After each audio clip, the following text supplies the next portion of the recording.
17장입니다. 누가복음 17장 11절에서 19절입니다.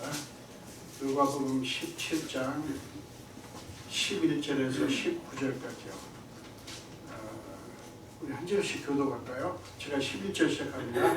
예수께서 예루살렘으로 가실 때에 사마리아와 갈릴리 사이로 지나가시다가 강만에 들어가시니 남자들이 예수를 만나 멀리 서서 소리를 높여 이르되 예수 선생님이여 우리를 불쌍히 여기소서 하거늘 보시고 이르시되 가서 제자들에게 나를 먹으리라 하셨더니 그들이 나가 깨끗함을 받으시라. 그 중에 한 사람이 자기가 낳은 것을 보고 큰 소리로 하나님께 영광을 돌리며 돌아와 예수의 나라에 엎드려 감사하니 그는 사마리아 사람이라. 예수께서 대답하여 이르시되 10사람이 다 깨끗함을 받지 아니하였느냐? 그 9은 어디 있느냐? 이 말씀에 하나님의 영광으로 돌아오는 자가 오냐 하시고 함께 읽겠습니다. 그에게 이르시되 일어나라 내 믿음이 너를 구원하였느니라 하시더라. 아멘. 한 번 더 기도하겠습니다. 예수님 감사합니다. 부족한 종을 세우셔서 말씀을 전하셨기에 순종하고 말씀을 들고 섰습니다. 성령님이시여 종이 말씀을 준비하고 종의 입으로 말씀을 전하지만 성령님께서 종의 입술을 정결케 하사 하나님의 말씀, 주님의 말씀만 온전히 선포할 수 있도록 입술을 주장하시고 듣는 성도들의 마음을 성령님께서 가득 채워 주옵소서. 아멘. 감사드렸고 예수 이름으로 기도합니다. 아멘. 아멘.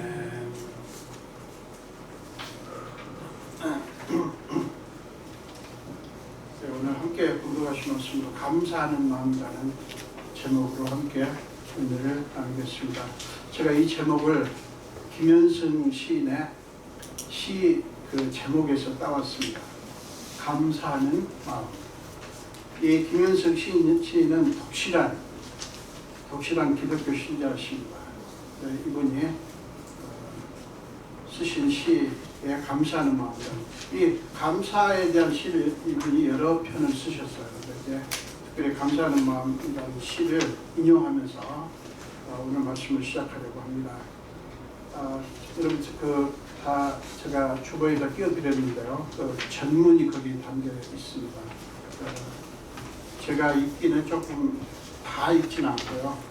부분적으로 좀 하겠습니다.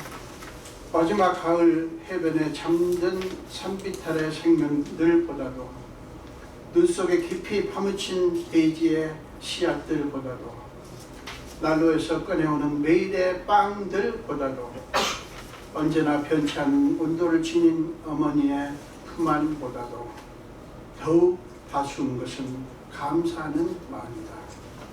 감사하는 마음은 언제나 은혜의 불빛 앞에 있다.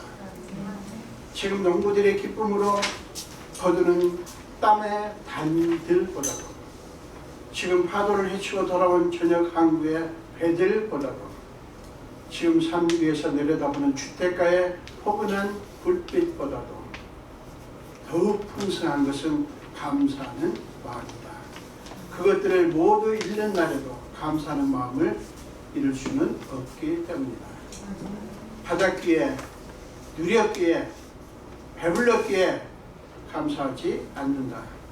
추방에서, 맹수와의 싸움에서, 낯선 광야에서도 영광한 조상들은 제단을 쌓고 첫 열매를 드렸다. 제가 좀 넘어가겠습니다. 감사하는 마음, 그것은 곧 아는 마음이다. 내가 누구인가를, 그리고 주인이 누구인가를 깊이 아는 마음이다. 네. 이 김현승 시인은 이렇게 노래를 합니다. 시인은 이 세상에서 우리 마음을 따뜻하게 해줄 수 있는 여러 가지 것들이 있는데 그 모든 것들보다도 더욱 더 따스한 것은 감사하는 마음이라고 이렇게 노래합니다. 감사는 소유의 넉넉함이 아니라 마음이 넉넉한 사람이 들을 수 있다라고 말합니다. 그렇기 때문에 불이 없어 춥고 빵이 없어 배고픈 가난한 과부 같은 사람이라도 감사할 줄 아는 사람은 마음이 넉넉한 사람이며 그런 사람은 풍성함으로 돌려받게 될 것이라고 노래합니다. 이렇게 저는 이 부분이 너무 와닿더라고요. 드리려고 드렸더니, 드리기 위하여 드렸더니 더 많은 것으로 갚아주신다.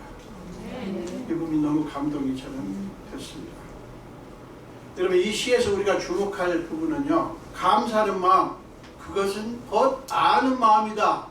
내가 누구인가를, 그리고 주인이 누구인가를 깊이 아는 마음이다 라는 구절이에요. 그렇습니다. 진실로 자신이 누구이며 자신의 주인이 누구인가를 깊이 아는 사람만이 진실로 감사하는 사람이에요. 여러분이 정말 누구이고 여러분의 주인이 누구신가를 정말 깊이 알고 있습니까? 진실로 하나님을 믿는 사람, 하나님과의 관계 안에서 자신의 참 가치를 발견한 사람만이 진실로 하나님이 기쁘게 받으시는 감사를 할 줄 압니다. 이런 사람은 소유라든가 어떤 자격이 이루어진 어떤 좋은 일이라든가 이것 때문에 감사하지 않아요. 무엇 때문에 감사합니까? 하나님의 아들이고 딸이라는 것 때문에, 하나님께 속해 있다는 것 때문에 감사하는 사람을 얘기를 하는 거예요. 본문에서 우리는 그런 사람을 만날 수 있어요. 본문은 예수님과 10명의 나병 환자들에게 어떤 일이 일어났는가를 보여줍니다. 자, 11절부터 13절을 보겠습니다. 예수께서 예루살렘으로 가실 때에 사마리아와 갈릴리 사이로 지나가시다가 한 마을에 들어가시니 나병 환자 10명이 예수를 만나 멀리 서서 소리를 높여 이르되 예수 선생님이여 우리를 불쌍히 여기소서 하거늘. 10명의 나병 환자들은 놓쳐서는 안 될 너무나 절호의 기회를 만난 거예요. 여러분 상상을 해보세요. 나병이라는 절망에 갇혀서 탄식하던 이 사람들, 오늘날에야 뭐 치유될 수 있다고 하지만 당시에는 나병은 불치병이잖아요. 그랬던 그들이기 때문에 그들은 예수님을 향해서 예수 선생님이여 우리를 불쌍히 여기소서 라고 아마 목이 터져라 외쳤을 것입니다. 절박하면 더 간절하다. 얼마나 절박했겠어요. 최후의 희망을 그들은 예수님께 건 거예요. 그러니 그들의 외침이 얼마나 절박하고 간절했겠는가 하는 것을 우리는 충분히 알 수 있죠. 그에 대해서 예수님이 어떻게 반응하십니까? 14절 앞부분을 보겠습니다. 보시고 이르시되 가서 제사장들에게 너희 몸을 보이라 하셨더니, 예수님이 그들이 외치는 소리를 듣고 그들을 보시고 멀리서 보시고 그들에게 말하는 거예요. 가서 제사장들에게 너희 몸을 보이라. 예수는 간단하게 가라, 제사장들에게 너희 몸을 보이라 라고만 말씀을 하십니다. 그런데 놀랍게도요, 그들은 갑니다. 그리고 가는 도중에 그들의 몸이 깨끗하게 되는 기적을 경험합니다. 이게 웬일이죠? 아니 어떻게 그 절망적인 병이 말씀 한마디로 나을 수 있습니까? 여러분 한번 상상을 해보세요. 그들이 얼마나 놀라기도 하고 얼마나 또 기뻤겠어요. 우리는 여기서 그들의 믿음이 얼마나 놀라운 믿음이었는가를 엿볼 수가 있습니다. 예수님이 너희의 나병이 깨끗해질지어다 라고 말씀하신 게 외친 게 아니에요. 그렇죠? 너희 나병이 깨끗해질지어다 라고 하신 게 아니에요. 뭐라고 하셨어요? 그저 가라, 제사장들에게 너희 몸을 보이라 라고 하셨을 뿐인데, 그리고 그들의 나병이 아직 나은 것이 아닌데 그들은 어떻게 제사장을 향해서 발걸음을 옮길 수가 있었을까요? 이들의 믿음이 놀라운 거예요. 아직 예수님이 가라 했을 때 자기 몸을 봤을 때, 자기들의 몸을 봤을 때 아직 나병이 그대로 있어요. 근데 그들은 갑니다. 얼마나 놀라운 믿음이냐고요. 우리에게 많이 그런다면, 예수님 아직 안 나왔는데 어떻게 가요? 라고 하지 않겠어요? 근데 이들은 갔어요. 발걸음 옮긴 거예요. 얼마나 갔는지 몰라요. 그렇지만 갑니다. 기적은 언제 일어났어요? 가는 도중에 일어났어요. 그렇기 때문에 그들의 믿음이 놀랍다고 하는 것을 보여주는 거예요. 그런데 여러분, 본문에서 오늘 우리가 진짜로 주목해야 될 부분은 그 다음에 일어난 일이에요. 그들의 그 다음에 어떤 일이 일어나는가 하는 거예요. 자, 15절, 16절 보세요. 그 중에 한 사람이 자기가 나은 것을 보고 큰 소리로 하나님께 영광을 돌리며 돌아와 예수의 발 아래 엎드려 감사하니 그는 사마리아 사람이다. 우리를 불쌍히 여기소서 라고 목이 터져라 외칠 때는 몇 명이었어요? 10명이었어요. 그런데 돌아와 예수의 발 앞에 아래에 엎드려서 감사하는 사람은 한 사람이에요. 성경 뭐라고 말합니까? 사마리아 사람이라고 얘기를 합니다. 어떻게 한 명만 그 엄청난 그 무시무시한 병이 고침받았는데 한 명만 예수께 와서 영광을 돌리고 감사를 했을까요?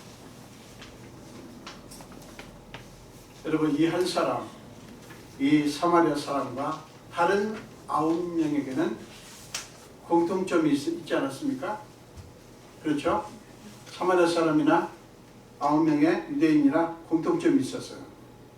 어떤 공통점입니까? 믿음이 있었고요. 그래서 예수님께 외친 거예요.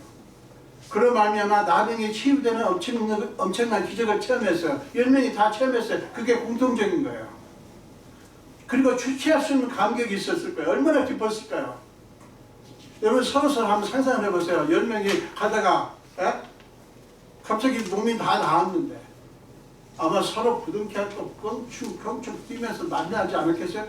나았군 이랬겠어요? 여보게 자네도 나았나? 서로 그러면서 얼마나 기뻤겠습니까? 거기까지는 똑같아요.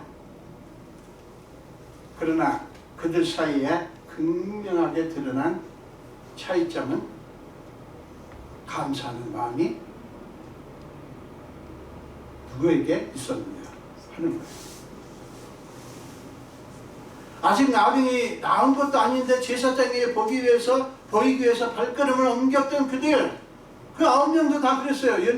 한 명의 사마리아인도 그랬지만 그들의 그 놀라운 믿음은 그 저주스러운 병에서 나은 후에는 감사로 이어지지 못했어요. 그 9명은 그랬어요. 공통점은 똑같아요. 거기까지 똑같아요. 나은 것까지. 그런데 기뻐하는 것까지도 똑같아요. 그런데 차이를 만든 것은 한 사람만이 예수님께 와서 감사를 했다는 거예요. 여러분 왜 그렇게 되었을까요? 예수 선생님이 우리를 불쌍히 여기소서라고 예수를 향해 부르짖던 그들이 그렇게 엄청난 기적을 체험한 후에는 왜 그렇게 간절히 예수 선생님이라고 부르짖었던 그분, 그렇게 그분을 향해서 간절했지 않습니까? 그렇게 부르짖었던 그분을 찾지 않은 것일까요? 문제의 핵심은 이거예요. 그들의 간절한 부르짖음, 9명이에요. 그들의 간절한 부르짖음은 자기들의 나병이 낫기를 바라는 열망이었어요. 그러나 낫게 해주실 예수님을 향한 간절함은 아니었던 거예요. 예수님의 이름을 간절하게 불렀지만, 예수 선생님이여 라고 간절히 부르짖었지만 그것은 자기들의 나병이 나아야 되겠다고 하는 열망 이었을 뿐이지, 그 낫게 해주실, 지금 자기들은 낫게 해주시다고 믿었으니까 부르주셨을 거 아니에요. 근데 그렇게 해주실 예수님을 향한 간절한 마음은 없었다고. 그렇기 때문에 나병이 낫자 예수님을 찾을 필요가 없었던 거예요. 낫으니까. 그 예수님이 진짜 예수님이 필요해서 부르짖은 게 아니니까. 목적이 이루었잖아요. 그러니까 예수님을 찾을 필요가 없게 되는 거예요. 여러분, 그리스도인들이요, 기도할 때 주여 메시입니다. 우리 봉사들이 그걸 길게 하라고 그러죠. 메시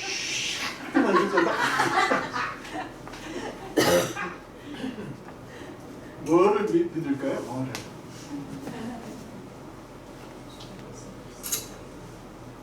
낫게 해주실 것도 물론 우리가 믿어야 되지만, 그 낫게 해주실 그분을 사실 믿어야 되잖아요. 그분이 핵심이잖아요. 그분이. 결국 그들의 믿음은요, 9명의 믿음은 자기들의 욕구를 충족시키기 위한 자기 중심적인 믿음이었지 예수 중심의 믿음이 아니었던 거예요. 여러분, 이것이요, 인간 죄성의 아주 핵심입니다. 하나님을 삶의 중심에 두기 싫어하는 본성이 우리 마음속에 있어요. 하나님을 내 삶의 중심에 두고 싶지 않은 본성, 이게 죄의 핵심이라고요. 바울이 로마서 1장 28절에서 이렇게 말합니다. 그들이 마음에 하나님 두기를 싫어하네. 바울이 인간의 본성을 꿰뚫어 보고 그렇게 말씀한 거예요. 그 다음에 또한 바울은 로마서 16장 18절에서 이런 사람을 가리켜 이 같은 자들은 우리 주 그리스도를 섬기지 아니하고 다만 자기들의 배만 섬기나니, 이렇게 표현을 했습니다. 그리스도를 섬기지 않고 자기들의 배만 섬긴다는 거예요. 뭐예요? 자기들의 욕심만 생각한다는 거예요. 이게 인간의 죄성의 아주 핵심입니다. 여러분, 그렇게 엄청난 기적을 체험하면 우리는 생각하죠. 그런 엄청난 기적을 체험하면 당연히 누구나 다 그 기적을 베푸신 분에게 찾아와서 감사할 것 같죠. 근데요, 그렇지 않은 경우가 많습니다. 부정할 수 없는 슬픈 현실이에요. 그래서 감사는 믿음이 무엇을 향하고 있는가? 자기 자신인가? 아니면 하나님인가? 를 보여주고요. 그 믿음이 온전한 것인가? 온전하지 아니한 것인가를 판단하는 중요한 잣대가 됩니다. 감사가 그런 잣대가 되는 거예요. 내 믿음이 누굴 향하고 있는가? 나 자신인가? 아니면 하나님인가? 내가 지금 이렇게 내 믿음이 지금 온전하고 올바른 믿음 가운데 있는가? 아니면 그렇지 않은가를 판단하는 잣대가 뭐라고요? 감사라는 거예요. 감사하는 마음.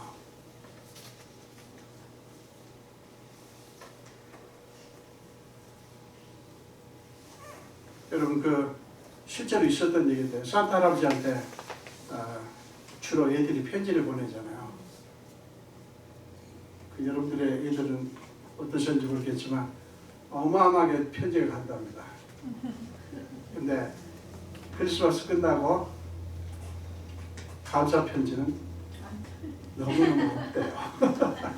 물론 얘들의 이야기지만 얘들이나 어른이나 마찬가지 아닐까요?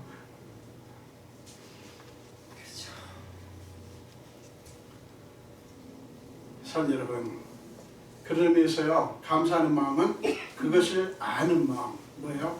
내가 누구인가를, 그리고 주인이 누구인가를 깊이 아는 마음인 거예요. 여러분, 이것이 오늘날 그리스도인들에게 가장 흔하게 발생하는 문제점입니다. 믿음이 없거나 약한 것도 문제지만요, 믿음이 감사로 이어지지 못하는 게 훨씬 큰 문제예요. 10명의 나병 환자들과 같은 믿음을 갖는다는 게 얼마나 놀랍고 귀합니까? 우리 이런 믿음 가집시다. 그러나 그보다 훨씬 더 귀한 것은 뭐예요? 감사하는 마음이 귀한 거예요. 감사하는 마음. 믿음이 감사를 동반할 때, 믿음이 감사를 동반할 때 그 믿음은 온전한 믿음이 되고요. 주님께 믿음과 감사를 한 세트로 드릴 때, 예수님께 믿음과 감사를 한 세트로 드릴 때, 그것은 주님이 기쁘게 받으시는 최고의 선물이 되는 것입니다. 한 사람 사마리아인과 9명의 다른 사람들, 유대인들은 나병 환자일 때는 같은 마음이었어요. 그죠? 나병 환자일 때는 같은 마음이었어요. 같은 방향을 향했어요. 뭡니까? 같은 마음, 즉 나병에서 나아야 된다고 하는. 그리고 예수님을 향했어요. 같이 똑같은 시각을 갖고 있었어요. 그러나 나병이 나았을 때 그들 마음은 더 이상 같지 않았습니다. 10명이 다 함께 제사장을 향해 가고 있었지만 나병이 나았고 나서 그들 사이에는 심각한 균열이 생겼어요. 여러분 1대 9예요. 한 명의 사마리아인, 9명의 유대인. 1대 9 사이에서 그 한 사람이 예수께 돌아가려고 할 때 그게 쉬웠을까요? 아닙니다. 그 9사람들 다수죠? 그 9사람들이 그 한 사람에게 야, 예수께 돌아갈 시간이 어딨냐?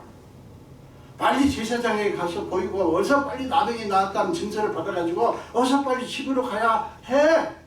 바보같이 그런 생각하지 마. 빨리 제사장한테 가야 돼. 라고 설득을 했을 거예요. 그러나 그 한 사람 사마리아인은 그들의 반대를 뿌리치고 예수께 돌아와 감사를 드렸습니다. 그는 발견한 거예요. 그 한 사람 사마리아인은 발견한 거예요. 자기가 누구인가를, 그리고 자기의 주인, 진짜 주인이 누구인가를. 그걸 안 거예요. 나병이 나오면서 그걸 안 거예요.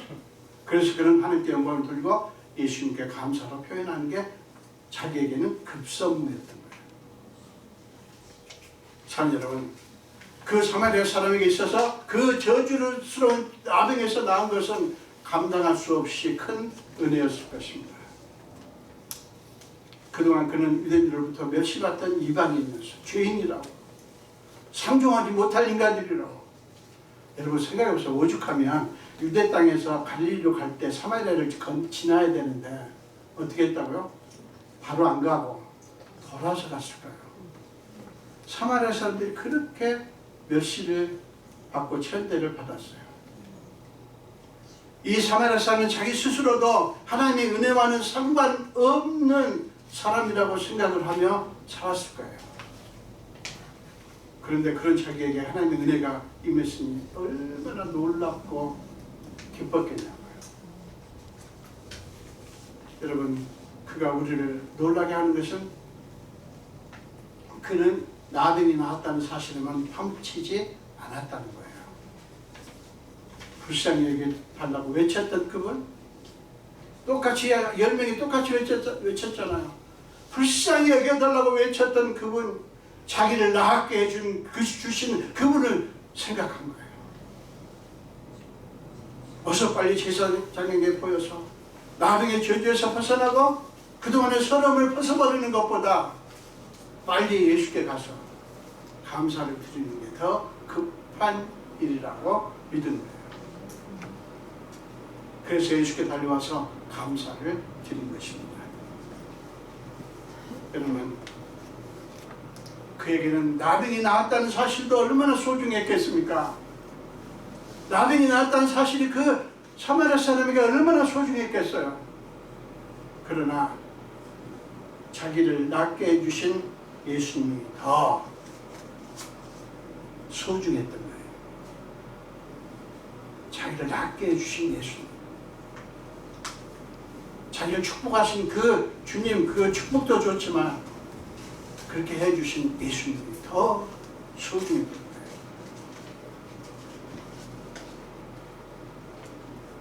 사랑하는 여러분, 예수님이 그걸 보시고 얼마나 감동하시겠습니까?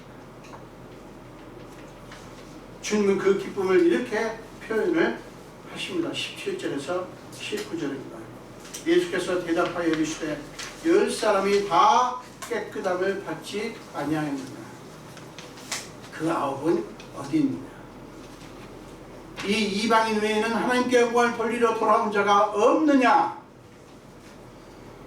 그렇게 말씀하시고 그 한 사람 사마리아인에게 뭐라고 하십니까? 일어나 가라. 내 믿음이 너를 구원하리라.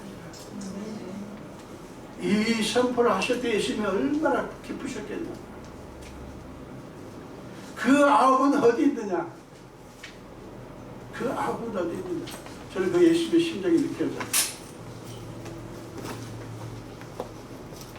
지금 여기서 예수님의 말씀의 초점은, 예수님 말씀하신 초점은 그 한 사람, 그 사마리아인이 너무나 좋으신 거예요. 너무나 가슴 터질 것 같은 기쁨이 이 예수님의 심정 속에 많이 있는 거예요. 여러분, 예수님을 기쁘시게 해드리는 게 무슨 뭐 엄청난 어마어마한 일을 해서 그렇게 됩니까? 어떤 사람은 주님을 기쁘시게 하기 위해서 내가 이렇게 한다라고 막 자랑합니다. 무엇이 주님을 진짜 기쁘시게 하는데? 주님은요, 그 작은 거. 여러분, 우리 지난번에도 봤지만, 여러분, 그 가난한 과부가 겨 2랩돈, 참새 반마리값, 그 랩돈에 예물을 드렸는데, 헌금을 했는데, 예수님은 그걸 보시고 너무나 기쁘셔가지고 제자들을 불러다가 그 과부를 막 칭찬을 하잖아요. 예수님이 무엇을 원하시는가를 알 수가 있죠. 여러분, 김윤석 시인이 우리에게 말씀하신 게 그거예요. 감사하는 마음은 다른 게 아니다. 아는 것이다. 뭐를? 내가 누구인가를, 나의 주인이 누구인가를 참으로 깊이 아는 것이다. 우리 모두, 우리 여기 앉으신 분들 정말 예수님의 마음을 깊이 아는, 우리가 누구이고 우리 주인이 누군가를 깊이 아는 모두가 되시기를 축원합니다. 참, 여러분, 주님이 기뻐하시는 것은 바로 이거예요. 감사하는 마음이라고요. 그것이 우리가 주님께 드릴 최고의 선물이에요. 우리가 이런저런 것들을 얻기 위해 주님께 기도할 때 우리가 꼭 기억해야 될 것은 뭐냐면, 우리가 원하는 것을 얻기 전이나 얻은 후에나 우리의 초점은 한결같이 주님께 모아져야 한다는 사실이에요. 우리가 원할 때는 예수님 그냥 자나깨나 예수님이에요. 얻고 나서는 예수님 어디로 가버리고, 내가 얻은 것을 붙잡고 그냥 이게 예수님 주신 분 어디 가버려요. 이 얻은 거 이거 놓칠까봐 그냥 이러면 얼마나 예수님 서운하시겠냐. 우리가 원하는 것을 얻기 전이나 얻은 후에나 우리 마음은 어떻게 돼야 돼? 한결같이 예수님께 모아져야 돼요. 아멘. 그렇게 되기를 축원합니다. 아멘. 사랑 여러분, 원하는 것을 달라고 간절히 기도합시다. 간절히 기도하자고요. 그러나 여러분의 마음은, 우리의 마음은 얻기 원하는 그것이 아니라 그것을 주실 주님을 향한 사랑과 감사로 채워졌으면 좋겠습니다. 그래야 우리가 원하는 것들을 얻은 후에도 우리는 계속해서 주님의 은혜 안에 있게 돼요.